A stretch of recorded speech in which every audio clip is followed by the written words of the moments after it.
Nobody told me retirement was going to be this boring. I had checked off all the items on my new things to try list, volunteered at my church, worked at a food bank, even picked up trash along a beach. All worthy endeavors, but they left me feeling empty. Eventually, I found a volunteer job at Chase Animal Sanctuary working with lemurs. They had four species there, including the famous ones with the rings on their tails. My favorites were the black and white ruffed lemurs. These guys were the mystics of the lemur world. There were six of them sitting cross legged in the sun, palms raised, heads back, eyes closed. These guys were living in the moment.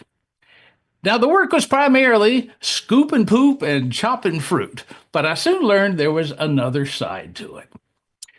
Apollo was an older black and white ruffed lemur. He was in an enclosure with Augie and Nobi, two of the youngest and sweetest baby lemurs that we had.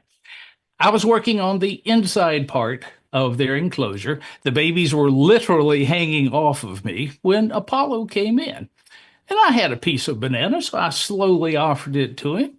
Apollo hissed and bared sharp teeth, and I immediately backed off. But I made a mental note to spend some time with him later.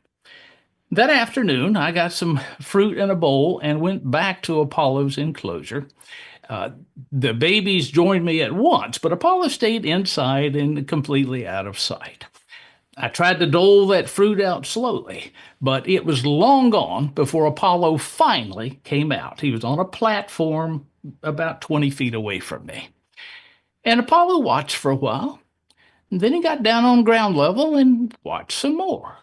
And he repeated this: move a little, watch a little. Move a little, watch a little, several times, until finally he was right beside my chair. I did not move. And then he pulled himself up onto my leg with those sharp teeth inches from my face. I did not breathe. And then he curled into a circle and went to sleep. One of the coordinators quietly approached while I was holding Apollo, and I told her that scooping poop was the most productive thing I had done all day. She shook her head and pointed to Apollo. That is the most productive thing you've done all day. She said that Apollo had come into the sanctuary 2 days earlier, along with his lifelong female companion. They had lived their lives as breeders in the trade, but were too old to reproduce now.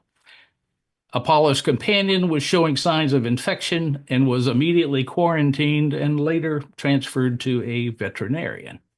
All Apollo knew was that he had been separated from his closest friend, perhaps for the very first time. And he was surrounded by people and places and creatures he did not know. Overwhelmed, he simply put up all of his defenses and withdrew from the world. Apollo was on my mind a lot that weekend. No matter what I was doing, I kept thinking about him. When I returned to the sanctuary, I learned that Apollo's companion had died from the infection. Apollo no longer even came out of the inside part of his enclosure. He'd become aggressive and bitten one of the staff, so the babies had to be relocated. They'd installed a feeder that could be filled from the outside, but it did not matter. Apollo had not eaten in 3 days. As I gathered some fruit and headed to his enclosure, I realized I had no idea what I was walking into. I didn't really think Apollo would attack me, but what I felt most was this overwhelming sense of helplessness, that nothing I could do would matter. As I entered the enclosure, Apollo was nowhere to be seen, but the moment I sat down, he emerged and came straight to me. He pushed the bowl of fruit to the ground, pulled himself onto my lap, and leaned back against my arm.